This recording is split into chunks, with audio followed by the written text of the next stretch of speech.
자, 일주일이요. 뭐 거의 한 1년이 가는 것 같습니다. 여러분들, 우리 이들리 가족 여러분, 그리고 개인 투자 여러분 상당히 힘드시죠. 힘드시고 고통스럽고 여기저기 뉴스를 다 뒤져봐도요. 뭐 좋은 소식은 없습니다. 뭐 다 큰일 났다, 뭐 끝장났다 이런 기사들밖에 없습니다. 지지난주인가요? 제가 말씀드렸듯이요. 이렇게 보자고요. 지금까지 여러분들 사시면서요. 경기가 좋았던 적 있나요? 매 해마다 안 좋아, 끝났어, 끝장이야 이랬죠. 그죠? 예, 뭐 좋았던 적은 한 번도 없습니다. 그리고 정확한 어떤 그 내용을요, 사실 전달을 해야 되는데 그 전달이 좀 약간 제대로 되지 않으면요, 개인 투자자들은 특히나 이 정보력이 약하기 때문에 그만큼 힘들고 흔들릴 수가 있죠. 자, 최근에 이제 원달러 환율이 뭐 1180원, 뭐 1190원까지 뭐 치솟고, 오늘은 그나마 이제 장이 코스닥을 중심으로 좀 빠졌던 부분은 어느 정도 회복을 했는데요. 자, 오늘은요, 전반부 그리고 또 후반부 나눠서요. 오늘 후반부에는요, 이제 여러분들한테 이제 소위 엠박이라는 그런 내용이 아니라요, 새로운 무기를 여러분들한테 또 다시 선보이도록 하겠습니다. 그 이름하여 EMP 엠퍼러입니다. 자, 황제라는 뜻을 가지고 있는요, 이 차트를 여러분들한테, 자, 도저히 안 되겠다 싶어서 제가 새로운 신무기를 여러분들한테 좀 선보이도록 하고요. 자, 일단 전반부에 여러분들하고 편하게 아주 쉽게 좀 이야기를 좀 나눠봐요. 자, 미국이 있고요. 자, 중국이 있는데요. 예, 일단은요, 부조실 좀 이거 좀 꺼주실래요? 고맙습니다. 감사합니다. 자, 미국이란 나라가 있고요. 예, 중국이란 나라가 있어요. 우리가 그 지금까지 이루어져 왔던 그 이 금융의 역사를 조금은 아셔야 지금 현재 상황을, 그리고 앞으로 어떻게 될 것인가를 여러분들이 좀 아실 수가 있거든요. 그래서 그 말씀을 좀 드리고자 합니다. 우선은요, 이렇게 보자고요. 자, 그 대통령이요, 여러분들 좀 아시겠지만 로널드 레이건 대통령, 영화배우 출신이잖아요. 그 대통령 때가 그래도 미국 역사에서 그 대통령 중에서는 제일 잘했다, 그런 평을 받고 있죠. 레이건 대통령 때는요, 그때 당시에 뭐 이 고용률이 막 2천만 명 막 이랬으니까 대단했죠. 제조업도 대단했고. 그래서 또 레이건 대통령으로 인해서 또 생겨난 게 또 여러분들 아시는 실리콘밸리 아니겠어요? 그죠? 자, 그 이후에요. 레이건 대통령이 이제 그만두고요. 그 다음에 이제 뭐 있었잖아요. 그 아들 부시 대통령부터 시작해서 그 다음에 이제 클린턴 대통령이 있었고, 그 다음에 오바마 대통령이 있었고 쭉 있었습니다. 그런데요, 80년대 이후에 미국의 이 제조업을요, 예, 지금 살리는 최고의 대통령은 80년대 이후에 저는 트럼프 대통령이라고 봐요. 여러분들 트럼프 대통령의 그 트윗의 계정을 아주 폐쇄를 시키든지, 도대체 내가 아주 이 간 떨려서 못 살겠다 이런 분들도 많이 있습니다. 예, 아무래도 트럼프 대통령이 선물하는 것 같아요. 예, 그래요.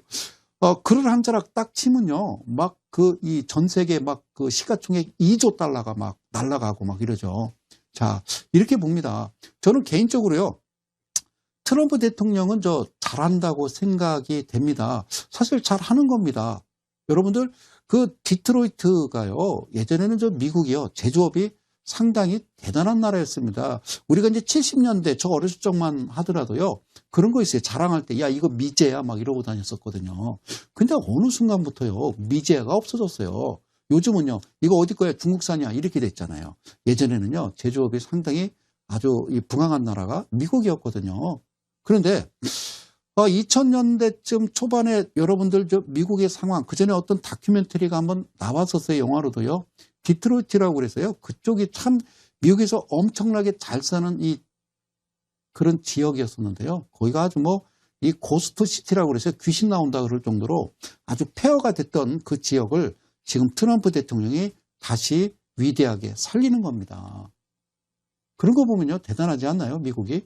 자, 그런데 자, 이렇게 보자고요. 자, 레이건 대통령 이후에 그 대통령들이 이제 미국이 이제 뭘로 먹고 사냐면요, 물론 이제 패권 국가고 달러 발권 국가이기 때문에, 자, 금융으로 여러분들 먹고 살 거라고 생각하십니까? 이제 제조업이 부강하지 않으면요, 그 나라는 망하는 거거든요. 근데 미국은 달러를 발권하기 때문에 그 정도는 아니고요. 이해 가셨죠? 자, 이렇게 보자고요. 선진국이라는 게 있고요. 우리가 중진국이라는 게 있고 그 다음에 하나가 프론티어 마켓이라는 게 있어요. 그런데 중국이란 나라는 사실은 미국의 큰 혜택을 받은 거죠. 2000년도 초반에. 자, 중국은요, 글쎄요.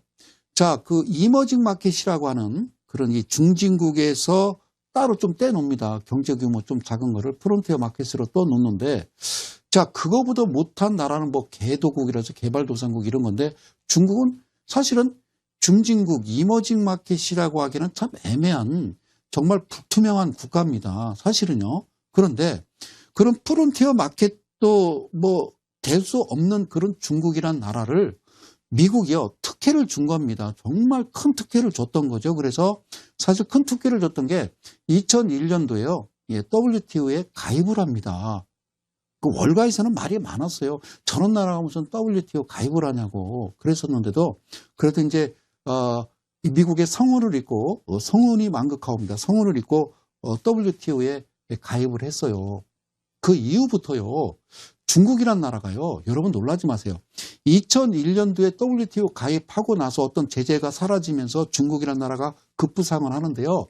2007년에는요. 독일을 앞섭니다. 그리고 2010년에는요.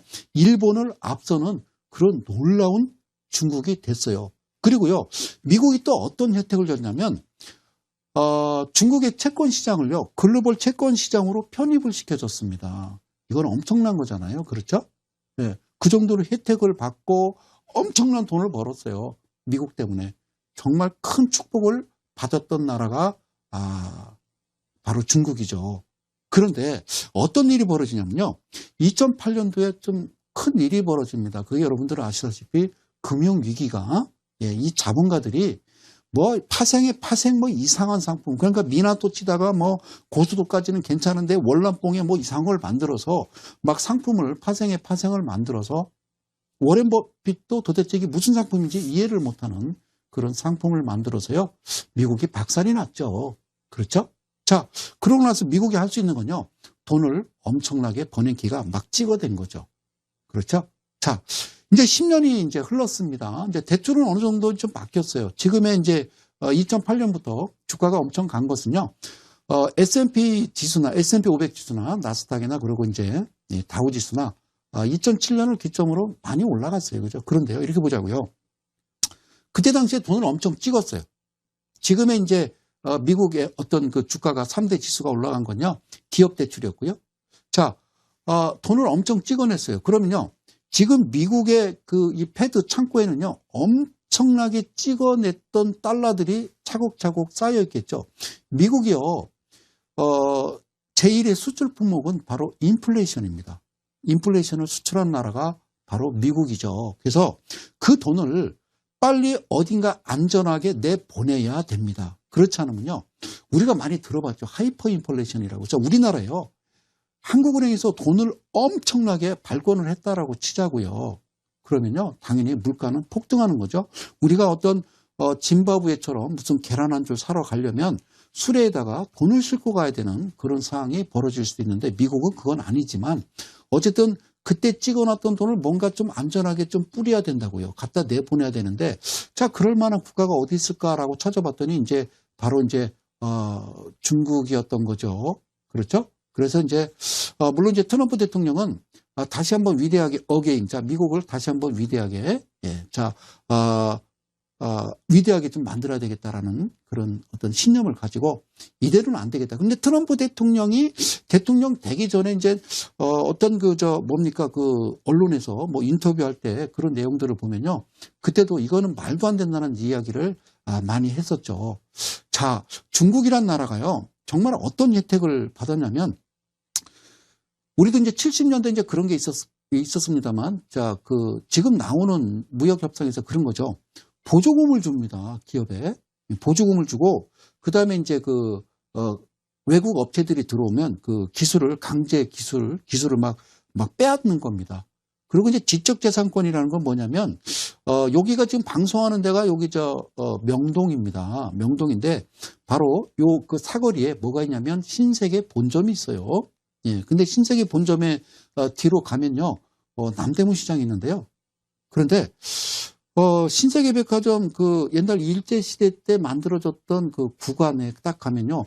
명품샵이 있어요. 명품샵. 그런데요. 100만 원짜리 신발이요. 그 좀 길 건너 그 뒷골목에 가면요. 그 시장에 가면요. 똑같은 모양인데요. 2만 원에 팔리더라고요. 여러분들 어떻게 생각하세요? 이런 걸 지적재산권이라고 그래요. 그렇죠? 그거 과연 우리나라도 좀 깨끗한가 한번 좀 되짚어 볼 만은 하겠죠. 자, 얼마 전에 그랬습니다. 이 벤치마크라고 그래서 제가 말씀드렸어요. 모건 스탠리 캐피털 인터내셔널이라고 해서 미국이 또 우방국들이 쓰는 벤치마크가 있고요. 그 다음에 이제 유럽 애들이 쓰는 건 뭐라고 그랬어요? 파이낸스 타임즈 스톡 익스체인지라고 그래서요. FTS, FT, 예, 스톡 익스체인지가 있어요. 그런데, 우리나라를 모건 스탠리 캐피털 인터내셔널에서는 우리를 중진국으로 보지만 S&P 지수나 그리고 이제 FTSE 지수는 우리를 선진국으로 우리를 편입을 시켜놨단 말입니다. 그런데 이 중국이란 나라를 이 벤치마크, 그러니까 즉 5%를 20%로 늘려놨고요. 다시 말씀드릴게요. 중국 채권 시장을 글로벌 채권 시장으로 편입을 시켜놨어요. 그러니까 엄청 혜택을 보고 엄청나게 이제 돈을 벌게 해줬는데, 이거는 이제 뉴스에는 잘 나오지 않습니다만, 이런 게 있어요. 지금 중국의 경제 규모로 봤을 때는 미국의 입장에서 보면은 이제 패권 국가의 가장 강력한 힘은 사실 군사력인데, 이게 이제 얼마 전에 어떤 보고서가 나왔는데요. 2037년이면 국방력이 중국이 미국을 앞설 수 있다는 그런 보고서가 나왔어요. 자, 여차저차 이제 이런 내용들이 있고, 자, 이렇게 보는 겁니다.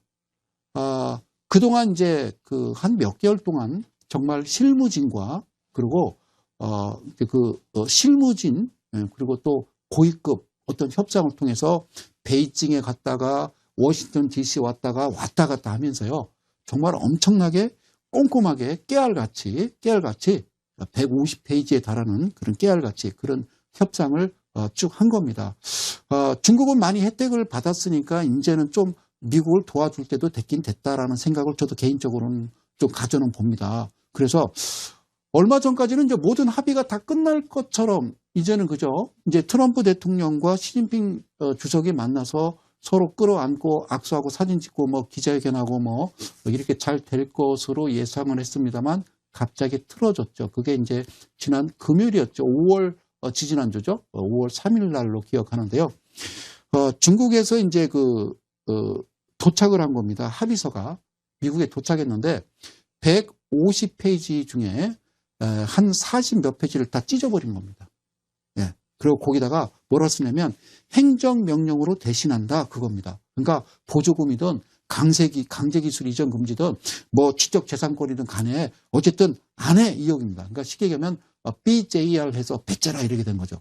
그러니까 트럼프 대통령이 화가 난 거죠. 버럭. 그래서 어떻게 했습니까? 트윗에도 날렸죠. 2천억 달러에 대해서 10% 관세를 25%로 인상한다 그러니까요. 난리가 났죠. 5월 5일 날 어린이날 대체 공휴일이 6일 날 우리나라는 다행히 쉬는 날이었어요. 그때 중국의 증시가 얼마가 빠졌냐면 5%가 넘게 폭락을 했습니다. 지난 5월 6일 날이 월요일이었거든요. 우리는 쉬는 날이었고. 그런데요. 이렇게 보자고요. 로버트 라이트하이전하고요. 미국 무역 대표부 대표가 있는데요. 이 친구가 사실 중국 무역의 잔뼈가 굵은 친구고요. 이 젊었을 때도요. 우리 아시는 1985년 플라자 합의를 이끌어낸 주역이기도 합니다. 그런데 그 친구는 지금 뭘 얘기냐면요. 중국을 별로 믿고 싶지 않았던 거죠. 자, 중국 입장에서 보면은 화가 나기도 하죠. 시진핑이가 좀 뜨뜻미지근하니까 그 밑에 있는 사람들이 아니 이건 좀 아니지 않냐. 우리가 강대국 그 나름대로 그저 지투인데 왜 이렇게 미국에 좀 쩔쩔매고 트럼프 대통령한테 쩔쩔맵니까 해서 밑에 사람들이 이제 뭐라고 이제 막 들고 일어났을 거예요. 그죠? 제 생각에는 그렇게 생각을 해봐요. 자, 그날이요. 사실은 우리가 5월 6일 월요일 날 대체 공휴일이 아니라 장이 열렸더라면요.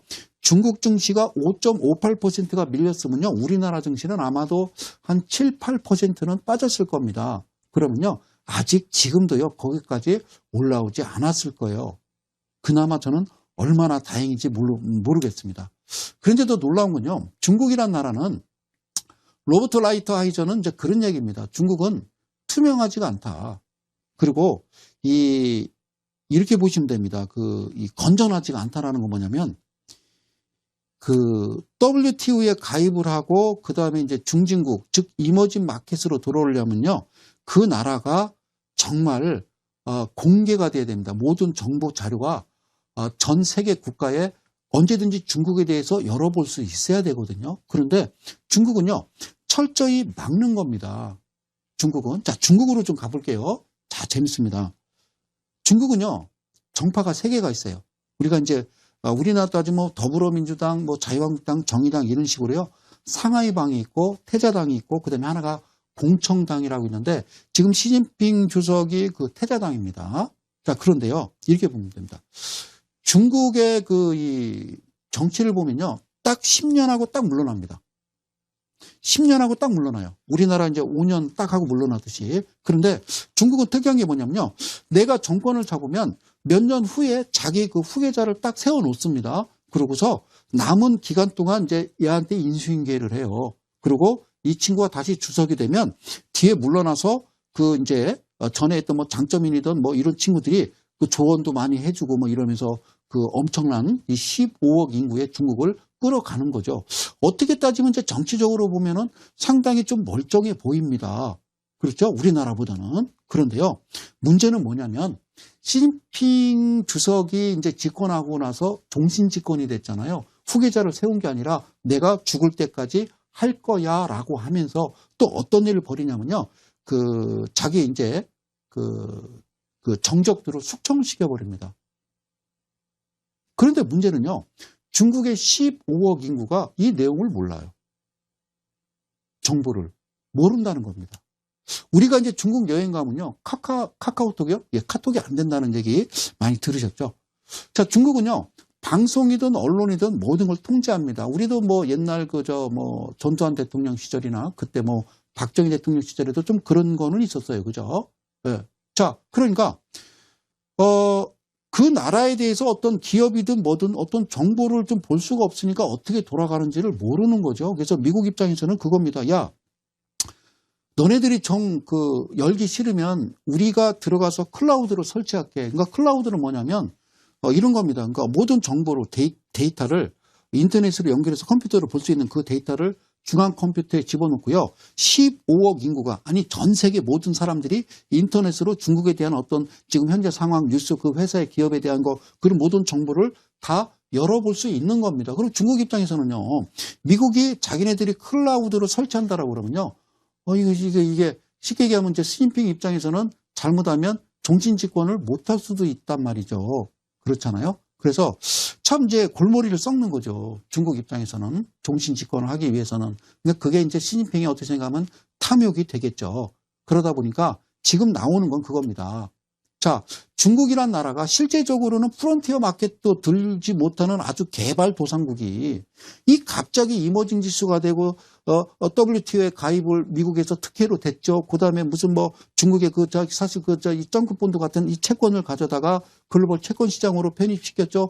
어마무시한 혜택을 딱 받은 중국이. 응? 자, 이게 가만히 보니까 이 기업이라는 것도 보조금을 계속 줬죠. 그 다음에 이제 중국의 상품들이라고 해야 우리 뻔한 거 아닙니까? 그죠? 그래서 중국이 하려고 했던 게 이제 중국 제조 2025였고요. 그러니까 아직까지는 보조금을 줘야 되고, 그리고 이제 외국 기업들 오면 이제 강제로 기술도 좀 뺏기고 그래야 되고요.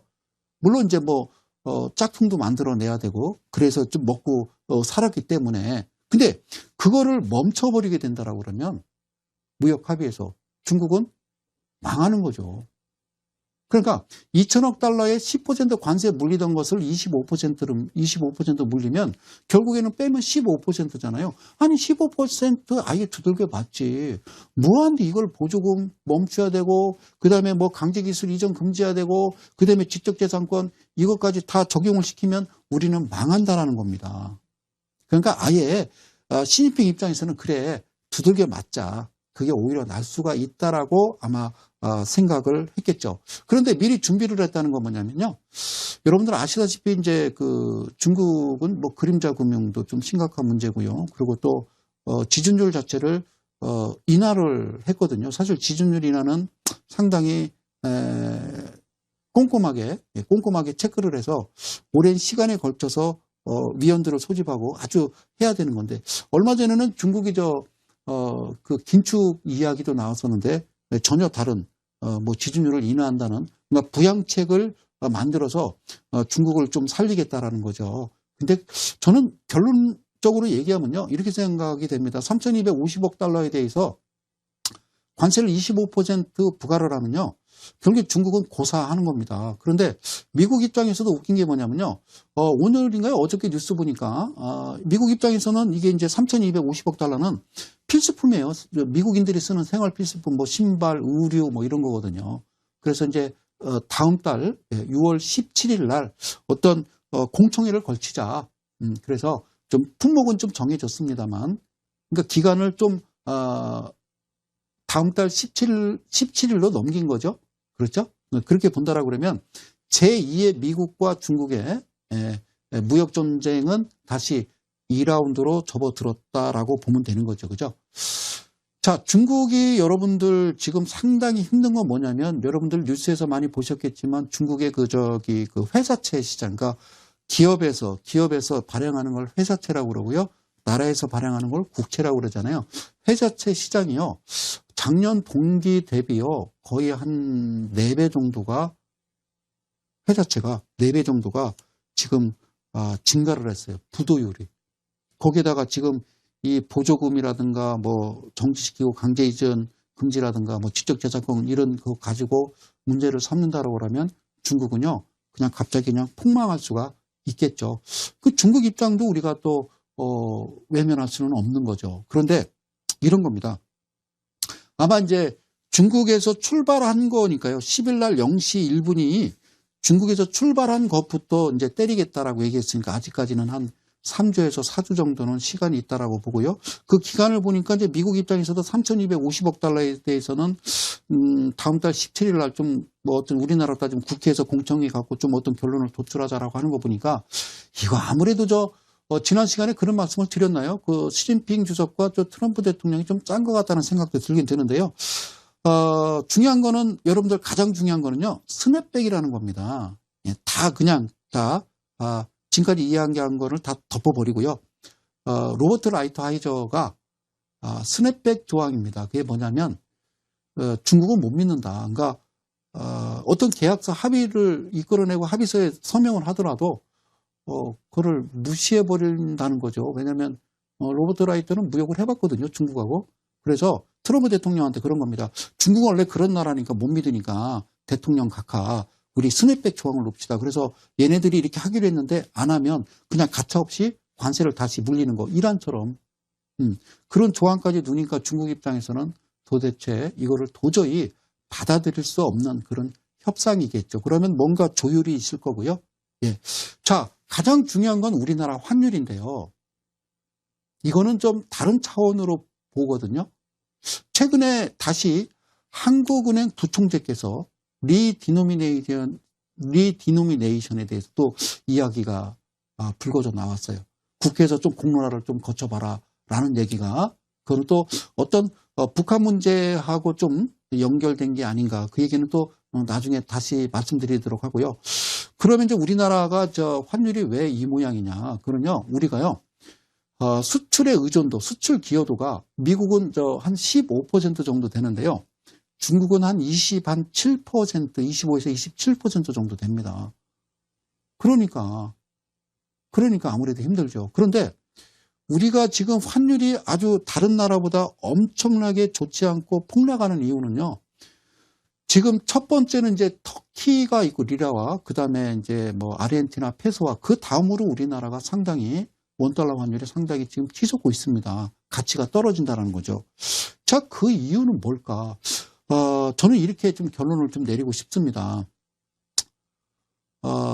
지금 어떤 자료를 찾아보더라도요, 자본 수지, 즉 외국인들이 우리나라에 들어온 채권 시장이나 주식 시장에서 그걸 팔고서 나가는 흔적은요, 그렇게 눈에 띄게 보이지는 않거든요.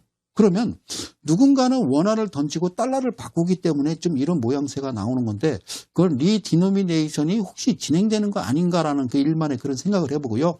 두 번째는 뭐냐면요, 외국 입장에서 볼 때는 우리나라를 그렇게 평가할 수 있어요. 자, 일본 같은 나라하고 우리나라하고는 좀 다르거든요. 우리나라는 지금 지금 중국의 의존도가 상당히 높기 때문에 우리는 이도저도 아닌 거죠. 요즘 뭐 최근에 나오는 임종석 실장과 우리 그 전 실장과 우리 황교안 대표의 무슨 좌우를 지금도 이야기하잖아요. 그러니까 외국 시선으로 볼 때는 우리나라는 좌도 아니고 우도 아니고 이것도 아니고 저것도 아니라는 거죠. 중국 입장에서 보면 이렇게 보면요, 그거 살살 잘 건드리면 중국이 이렇게 우리 편으로 만들 수도 있을 것 같은데라고 생각을 하지만, 또 미국 입장에서 보면 그래도 뭐 미군 부대도 있고 뭐 우리가 미군정을 시작한 지가 1945년부터 시작됐는데 아직까지 한국의 국민들 과반수 정도는 그래도 미국 편이야라고 생각을 하는 거죠. 그렇죠? 그러다 보면 이도 저도 아닌 거라는 거죠. 그럼 우리나라를 지금 현재 미중 무역 전쟁으로 볼 때는 더 불안하게 보는 겁니다. 일본은요, 미국의 그 의붓자식이다라고 생각하시면 돼요. 독일은요, 중국의 의붓자식이 되겠죠. 그런 표현이 더 정확할 겁니다. 그죠? 근데 한국은요, 이것도 저것도 아니라고요. 색깔이 뭐 빨겠다가 파랬다 빨겠다 그러는 거죠. 그래서 제가 방송에서 늘 말씀드리는 게요, 환율이 취약하죠. 그러니까 제가 늘 말씀드리는 게, 이제는 그만하라는 거예요. 재미없으니까. 우리가 지금 좌우를 따질 때가 아니라니까요. 이 상태로 조금 더 진행하면요, 우리도 상당히 많이 힘들 수가 있어요. 최근에는 미국의 이제 한 수출이 그나마 좀 더 늘었고요. 뭐 트럼프 대통령도 우리가 굳이 중국산 써야 되냐, 중국산 아니라도 뭐 베트남이든 인도든 뭐 한국산이든 써도 되지 않느냐, 뭐 이런 얘기도 나오니까 어쨌든 뭐 좋은 내용으로 좀 흘러 들어갈 가능성도 많고, 최근에 무역 수지 보면 미국으로 수출 물량도 좀 한 13% 정도 늘었다고 그래요. 그러니까 좀 힘을 내시고요. 좀 고통스럽겠지만 좋을 겁니다. 그리고 우리나라 무슨 3대 주요 언론, 조중동이나 그런 그 방송에서도요, 좋은 내용만 보내세요. 좀 희망이 있는 내용만 좀 보내시고, 여러분들이 꼭 기억하실 건요, 리디노미네이션을 꼭 기억을 하셔야 된다라는 말씀드리고요. 자, 일단은요, 이제 카메라를 좀 바꿔서, 자, 이제 이쪽으로 좀 넘어올게요. 여기 제가 지금 뭐라고 되어 있냐면요, 대마 2평입니다. 대마 2평. 대마 2평이 뭐냐면 지수 2평과 지수 2평을 한 번 더 지수 2평한 값입니다. 자, 아시겠죠? 여기다가 대마 2평에서 제가 뭐라고 쓰냐면요, 킹 2840 2평이라고 제가 이제 표기를 했어요. 오케이. 자, 이 대마 2평은요, 어떤 종목을 매수하는 데 대한 어떤 포착은 기가 막힙니다. 그런데 추세를 따라가는 데는 이 캔들을 잘 따라가지 못해요. 아셨죠? 자, 그냥 지수 2평이나 여러분들 보시는 종가 단순 2평은 우리가 이평선 매매라고 그래서요, 무슨 골든 크로스, 데드 크로스 이런 이야기들 많이 하시죠? 그렇게 해서 매매는 가능하나 이 대마 2평은 딱 아주 적재적소에 딱 매수 포착은 기가 막히게 잡아주는 포인트를 찾아낼 수는 있어요. 그래서 제가 드리고 싶은 얘기는, 우리가 이제 바닥에서 제가 늘 얘기했던 엠빵 매매에 대해서 얘기했습니다만, 이번은요, EMP 매매, 제가 이 얘기를 합니다. 자, 거래량은 똑같습니다. 거래량은요, 거래량은 지수 20선 그대로 두고요, 이 밑둥지로부터 거래량이 3배수는 올라와야 되는 거고요. 그리고 자, 다시 한번 말씀드릴게요. 요 캔들, 이 이평선이 맞닿을 때에 제가 어떤 소식을 만들어 놓은 게 있어요. 자, 그건 조금 이따 보여드리고요. 우선 이거부터 볼게요. 자, 밑둥지 크기보다 이렇게 3배수가 튀어 올라와야 됩니다. 그리고 캔들이 제가 이름을 썼어요. 엠퍼러라는 겁니다. 엠퍼러, 황제라는 뜻이죠. 자, 이걸 줄여서요, EMP라고 그럴게요. EMP. 제가 이렇게만 썼어요. 0% 시가로부터, 자, 종가가 7% 이상 14% 이하, 이렇게까지만 말씀을 드릴게요. 고점 부분은 퍼센트는요, 제가 굳이 말씀드리지 않고요. 이 부분에 대해서는요. 제가 이번 주 토요일 날도 제가 대전에서 무료 강연회를 합니다. 예, 내일 모레가 되겠네요. 예, 매주 토요일 날 강연회를 하는데요. 거기에 좀 참석을 하시면 이 부분에 대해서는 말씀을 드릴게요. 그런데 방송에서는요. 말씀을 못 드리겠네요. 왜냐하면 방송심의위원회에 걸릴 수도 있을 것 같아요. 자, 일단은요. 어떤 캔들이 발생하는데 엠퍼러는요. 종가 자체가 7% 이상 14% 이하가 돼야 됩니다. 이 조건이 발생하고 고점과 저점도요. 우리가 생각해내는 퍼센트를 계산해주는 퍼센트가 있는데요. 그 캔들과 거래량이 같이 맞닿아야 됩니다. 이게 1차입니다. 이게 1차입니다. 이게 맞닿아야 우리는 매수를 할 수 있는 어떤 지점을 포착할 수가 있겠죠. 자, 두 번째는 뭐냐면요. 이 부분입니다. 이 부분. 요게 내가 EMP, 엠퍼러라고 썼죠. EMP. 그러니까 이게 지금 제가 이 선을 진한 노란색 선, 오렌지 색깔로 표시를 했습니다. 이게 어느 지점에 있다가요. 자, 이런 모습. 아까 전에 말씀드렸던 이 위치, 이런 조건이 발생하고 거래량이 발생하고 그리고 아까 얘기했던 이 대마 2평, 킹 2840 2평이 요게 조합이 될 때, 이게 조합이 될 때 오케이 깔끔하게 요게 선에 딱 들어오는 겁니다. 그래서 여기다 좀 흐리게 보입니다만 원본의 수식을 제가 여기다가 표기를 해놨으니까 글쎄요, 뭐 이걸 확대해서 굳이 뭐 보려고는 하지 마시고요. 내가 원본을 여기다 이제 표기를 해놓은 겁니다. 자, 요렇게 발생을 해야 됩니다. 요렇게 발생하면 오케이. 자, 이제 내가 매수를 할 수 있겠구나라고 생각을 하는 거죠. 자, 그런데 여기다 제가 어떤 것을 집어넣냐면 다음 볼게요. 자, 이렇게 가자. 주식은요, 여러분들 매수하셔가지고 계속 끌고 가는 게 아닙니다. 예? 예, 주식은요, 예, 잠시만요. 야, 이거 파밤창이 떴어요. 이 참. 자, 보겠습니다. 자, 주식은요, 내가 중기다, 성향이, 장기다, 이런 게 없다라고 그랬죠. 내가 물렸으니까 장기고, 내가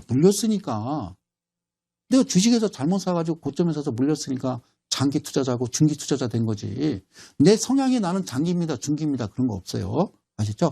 자, 개인 투자자들은 이 방송을 시청하시는 우리 이데일리 가족 여러분들은요. 매매를 하실 때 가장 중요한 건 한 달에 어느 정도 고정적인 수입이 나와야 내가 먹고 사는 거잖아요. 그래서 그 방법의 매매가 바로 엠퍼러, EMP 매매입니다. 이와 같은 매매를 우리가 진행을 해야 되겠다라고 생각을 해서 요 내용을 가지고 합니다. 자, 이 내용은요. 제가 이 원본을 보여드리는데 이거는요. 전 세계에 유일하게 대한민국에서만 쓰는데 이것은 HTS에 없는 겁니다. 자, 보실게요. 제가 여기다가 지금 뭐라고 표시했냐면요. 잠시 보실게요. 예. 자, 여기가 종가잖아요. 그죠? 예, 종가로부터요. 여기가 지금 3%라고 표기를 했죠. 여러분 3%면 상당히 큰 수익입니다. 상당히 큰 수익. 그래서 우리가 이제 동적 변동성이라고 그래서 체결가로부터 3%가 오르거나 내리면요. 2분간 거래 정지입니다. 여러분들 가끔 호가 주문창 보면 1111 한 주 사고 한 주 팔고 한 주 사고 한 주 팔고 나오는 이유도 그런 모습이죠. 프로그램 매매에서 2분간 거래 정지 제자리 걸음하기 위해서 나타나는 그런 모습인데 누가 주가가 안 가니까 한 주 사고 한 주 팔고 심심해서 그러는 거고 가끔 거기 4444 182818 이건 욕이다라고 얘기하는데요. 그런 무슨 허황된 말도 안 되는 이야기를 꾸며서 이야기하지 마시고요. 자, 그러니까 이 3%라는 것은 어떤 의미냐면요. 바로 주식시장에서는 프로그램 매매에서는요. 바로 동적 변동성입니다. 근데 호가 주문창은요. 그대로 있어요. 자, 우리가 정적 변동성이 상한가, 하한가 제한폭이 30%로 만들어지면서 10%가 올라가면 아예 단일가 매매로 이루어지잖아요. 2분간 진짜 거래 정지지만 실제적으로는 3%가 올라가도요. 2분간 거래 정지인데 여러분들은 안 보인다는 겁니다. 그동안 몰랐다는 겁니다. 내가 수많은 사람들을 만나봐서 동적 변동성이 뭔지 아십니까? 그러면 대답을 못 하시더라는 거죠. 그런데 주식을 하고 있다라는 이 엄청난 사건을 어떻게 이해를 시켜야 되는지 모르겠습니다. 그래서 외국에서는요, 3% 시세 중독증이라고 그래서 3%가 올라가면 기분이 좋고 3%가 떨어지면 기분이 우울하고 나쁘다는 겁니다. 근데 우리나라는요, 여러분들 이 방송 시청하시는 우리 이데일리 가족 여러분들께 말씀드려 볼게요. 자, 3%가 올라갔어요. 기분이 좋습니까? 기분이 안 좋을 거예요. 우리나라 사람들은. 그냥 멍하죠. 뭐요? 이러겠죠. 그죠? 자, 3%가 떨어졌어요. 기분이 우울합니까? 아니요. 아무렇지도 않아요. 우리나라 사람들은요, 막 2배, 3배, 막 100%, 200% 올라가야, 좀 올라가네. 이런다는 거죠. 떨어지는 건 반대로 반토막에 반의 반토막을 떨어져도요, 그렇게 우울하지 않다라는 거죠. 오히려 화를 내고 성질을 낸대요. 내가 이 종목 우리 아들한테 물려줄 거야. 이런 생각을 가지고 있는 게 특이한 민족이죠. 바로 한국과 중국입니다. 이거 고치셔야 돼요. 그래서 사실 3%는요, 엄청나게 큰 퍼센트인데 제가 점선을 이렇게 표시했습니다. 파란색 점선으로 3%가 올라가면요, 이 종가로부터 여기다가 표기되게 제가 이렇게 해놨어요. 알겠죠? 잘 보실게요.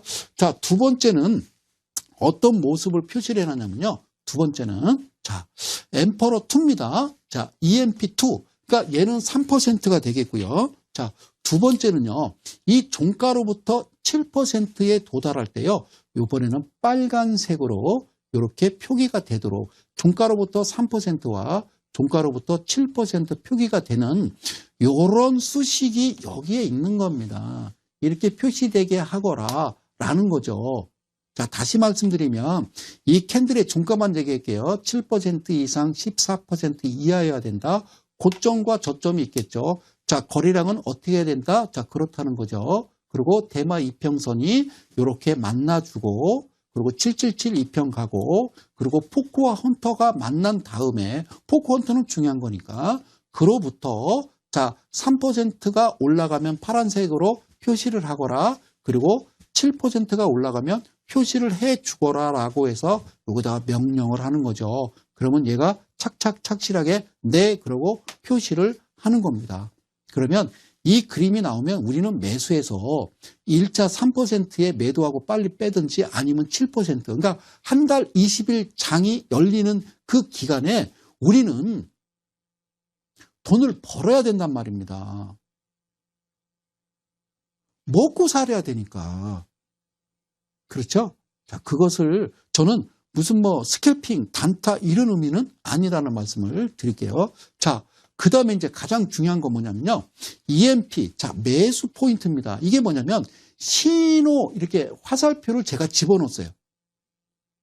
그러니까 지금 조건이 똑같잖아요. 마가 2평에, 그죠? 자, 대마 2평입니다. 웬 마가? 자, 대마 2평. 자, 대마 2평에, 오케이. 777 포크 헌터에, 자, 거래량 7에 14 이하. 그렇게 표시됐을 때에 여기다가 신호 검색, 화살표가 표시되면 이 얘기입니다. 그러면 그 다음날 음봉 나고 양봉 나고 쭉 치고 올라가면 여기가 3%고 여기가 7% 되겠죠. 그러면 여러분들 3%에 매도하시든지 아니면 7% 매도하시든지 그래서 이 종목은 이것으로 끝이라는 겁니다. 이렇게 해서 매매를 멈춰야 된다는 말씀을 제가 드리는 겁니다. 자, 오케이 됐죠? 자, EMP 매수 포인트였습니다. 자, 그 다음에 뭐냐면 이거는요. 얘하고 다르죠. 여기다가 뭘 표시하냐면요. 여기다가 지금 파란색 신호 검색이 나오죠. 자, 매도 포인트입니다. 이것은 뭐냐면요. 여러분, 이게 바로 그동안 여러분들한테 강의를 드렸던 바로 맞박 매매입니다. 맞박을 뒤집어 놓으면요. 매도가 되는 겁니다. 맞박 매매는 뒤집어 놓으면은 매도가 되는 거죠. 자, 매수는요. EMP 매수 시작하고요. 그리고 얘가 대마 이평이 이어지면서 요 그림이 발생하고 얘도 거래량 똑같잖아요. 그래서 이렇게 발생해서 이렇게 신호 검색이 표기가 되면 가차없이 매도를 해야 된다라는 거. 여기다 원본을 여기다 지금 제가 넣어놨네요. 자, 그래도 여러분들 인간은 탐욕 때문에 다른 생각을 가질까봐 여기다 뭐까지 집어넣냐면요. 이런 성의까지 보여졌습니다. 여기다가 강세 패턴을 넣어놨는데요. 즉 여기다가요. 붉은 기둥을 하나 딱 갖다 놓은 거예요. 붉은 기둥을 하나 딱 갖다 놓고, 야, 그래도 모르겠니? 신호검색 나왔어. 거래량 나왔어. 포크헌터 나왔어. 그래도 못 사겠니? 기둥을 세워줄게 라고 한 겁니다. 이 기둥이 발생하면, 그러니까 어떤 조건이 맞는데 이 기둥이 나타나지 않으면 대마 2평에 이격이 벌어졌다는 거죠. 이격이 가까워져야 이 조건이 맞아서 매수를 할 텐데, 이 대마 2평에 이격이 벌어지면 이 불기둥이 바로 물기둥, 노란색 기둥으로 바뀐다. 그렇게 해서 제가 표기를 해놓은 겁니다. 자, 그러면요, 이 모습을 보면요, 이 모습을 보면 여기로부터 여기가 3%, 7%인데요. 자, 그 다음에는 어떤 걸 집어넣냐면요, 이거는 MB 패턴이라고 그래서요. 자, 그거 무슨 얘기냐면, 아까 여기서 매수했던 그 자리에서 요렇게, 자, 아까 했던 MB, 요렇게 신호 검색이 발생하면서 여기다가 기둥이 발생하는 겁니다. 그러니까 즉, 여기서 매수, 그리고 여기서 매도, 이렇게 표기되게 여러분들한테 설명을 해 드린 겁니다. 이해 가셨나요? 이제 매주 수요일 날 방송할 때마다 여러분들한테 이 내용을 설명을 드리고 또 설명을 드리도록 하겠습니다. 자, 이거는요, 무슨 매매냐면요, 삼각 매매라고 그래요. 예, 삼각 매매라고 그러는데, 예, 삼각 매매, 이거는 다음 시간에 제가 해드리도록 하고요. 자, 이 그림을 보면요, 이게 실제적으로 지금 보시는 저거를 가지고 매매를 했던 내역인데, 제가 한 게 아니라 여기서 이제 일반인들이 한 거죠, 그죠? 이데일리 오늘. 자, 오늘이 이제 스승의 날이에요. 여기에 자, 매매를 하면서 1%에 감사하며 선생님의 가르침에 감사드립니다. 또 하나, 여기 뭐라고 써요? 확실한 기준과 원칙, 편안한 매매. 이게 가장 중요하다는 거죠. 하나 더. 자, 당신이 알고 있는 주식의 상식은 다 허구다. 누구? 성윤석 소장의 한 말씀. 여러분, 1%에 감사해야 된다는 겁니다. 내게 딱 맞는 도구를 지배하는 자가 승리한다. 자, 넘어갈게요. 이게 그 그림입니다. 자, 보실게요. 이게 대마 2평입니다. 그리고요, 여기에 발생했어요. 여기 발생했어요. 제가 여기다가요, 좀 확대를 좀 해서 설명해 드릴까요? 주가가 쭉 빠져나오다가요. 자, 이런 그림이 나오는 거예요. 자, 붉은 기둥 나옵니다. 자, 신호 검색 나왔습니다. 자, 이건 뭐예요? 똑같다는 거예요. 이건 제가 그동안 설명했던 이게 맞박 매매라고요. 같이 집어넣은 겁니다. 소식을. 맞박도 있고요. 여기에 EMP도 있다라는 거죠. 엠퍼러. 그죠? 자, 여기가 점선이 3%고 여기가 7%라고요. 그러면요, 얘가 눌리죠. 눌렸다가 다시 치고 올라가죠. 눌렸다가 치고 올라가죠. 다음 시간에 말씀드릴 거는 바로 그겁니다. 눌렸을 때 어떻게, 주식은요, 시고조종 매매라고요. 시고조종은 다시 얘기하면 음봉을 얘기하는 겁니다. 시고조종은 반대로요. 시적고종은 양봉을 얘기하는 거죠. 그러면 시고조종에서 매수해서 시적고종에서 매도하는 겁니다. 그리고 여기서 짧게 끝을 맺어야 된다는 겁니다. 그래서 오늘은 첫날이기 때문에 화면을 계속 돌려서 보여드릴게요. 자, 보실게요. 여기서도 발생을 했죠. 발생했으면요, 여기서 끝을 내야죠. 여기서 발생했어요.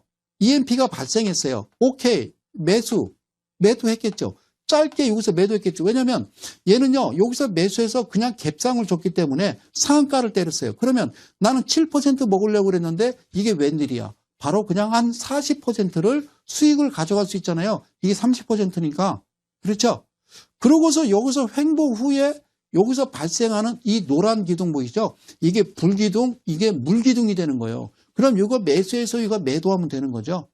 그런데 가장 중요한 건요, 여기서 끝을 내는 게 가장 현명하고 좋은 방법이라는 것을 여러분들한테 설명을 드리는 겁니다. 자, 보실게요. 얘가 만났어요. 자, 시작해서 눌렸다가 올라갔어요. 그죠? 그런데 여기 지금 보이세요? 3%에 딱 고점에 찍죠, 그죠? 3%만 수익 난다면 얘도 수익이겠죠. 그래서 여기서 샀어요. 자, 이렇게 이런 얘기를 할까요? 자, 발생했어요. 여기서 한 5천 안 됐다. 2천 딱 들어갔어요. 붕 떴어요. 그냥 상한가 때렸어요. 매도하셔야 됩니다. 끝내는 거죠. 이렇게 해서 매도를 해야 한 달에 20일 장 여는 날에 여러분들 3번이든 4번이든 5번이든 안전하게 내가 매매를 해야 한 달에 고정적인 수입이 나야 쌀을 사다가 끓여 먹든지 국수를 삶아 먹든지 할 거 아닙니까? 왜? 누구를 믿습니까? 이 시장을. 나 혼자 자신을 믿을 수밖에 없다라는 말씀을 제가 드리고 싶은 겁니다. 자, 다음 화면 볼까요? 얘도 똑같잖아요. 만났어요. 그러면 매수했겠죠. 근데 얘도요, 잘 보면요, 이날 끝난 겁니다. 잘 보세요. 이날 끝난 거예요. 이거 확인됐죠? 오케이, 이날 시가로부터 밑으로 떨어졌죠? 샀겠죠? 그죠? 많이 샀겠죠? 그랬더니 얘가 3%고 얘가 7%거든요. 그러니까 이날 매도하라고요. 얘가 매수고 맞박이 매도라니까요. 노란 기둥은 안 나오더라도. 그리고 그만하라고요. 그만하라고요. 이날 사서 이날 내 원금하고 수익금하고 딱 챙기고 끝을 내야 된다고요. 안정적으로.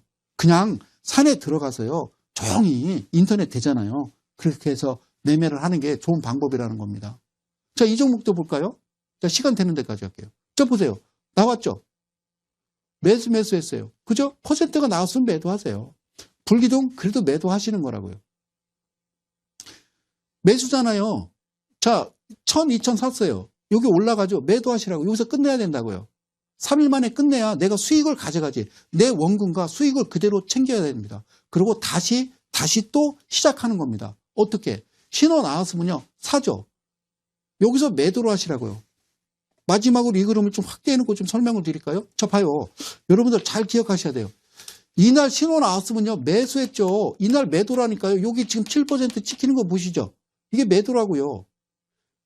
얘를 들고 가시면 안 된다고. 들고 가더라도 여기서 다시 한번 노란 기둥 나오고 이 신호 나오면 여기서는 하늘이 무너져도 매도해야 되겠지만 이거를 겪을 필요는 굳이 없다라는 거죠. 얘가 7% 도달을 안 했으면은 겪어야 되겠지만 그렇지 않으면 여기서 끝냈어야 된다라는 말씀을 여러분들한테 다시 드리는 겁니다. 자, 전반부 또 후반부로 나눠서 여러분들과 이야기를 나눴습니다. 어떤 이야기를 나눴냐면 전반부에서는 지금 미국과 중국의 제2라운드 또 무역 협상이 또 진행될 것이다라는 그런 말씀을 드린 거고요. 그리고 이제 그로 인해서 이제 앞으로 여러분들께 선보일 것은 이제 맞박 매매 그만하자. 나중에 또 하겠지만 우선은 이쪽으로 좀 가서 다시 한번 짚어가자. 이거는 이제 저도 나름대로 월가에 대한 도전이다. 성수장이 이런 말씀 드릴게요. 자, 공지 하나 말씀드릴게요. 자, 일단은 내일이요. 이데일리 온에서 장중에 무료 방송이 있습니다. 네, 장중 방송이 있고요. 그리고 매주 토요일 날 제가 대전서 올라오는데요. 대전에서 지금 몇 분 또 가입하신 것 같은데요. 무료 강연에 제 사무실에서 조용히 문 걸어 잠그고 아웃사이드한 이야기를 나눕니다. 아셨죠? 오셔서 많은 정보 나누시고요. 그런 거 있어요. 가끔 어디 이런 강연에 돌아다니면서 종목 받으러 다니시는 분들이 있는데요. 그런 분들은요. 절대 저는 원하지 않습니다. 정말 평생을 제대로 조용히 홀로서기 하실 분만 저는 원합니다. 자, 고맙습니다. 감사를 드리고요. 저는 또 다음 주 수요일 날 또 여러분들 찾아뵙도록 하겠습니다. 저는 이데일리 온의 성명석 소장이었습니다. 고맙습니다.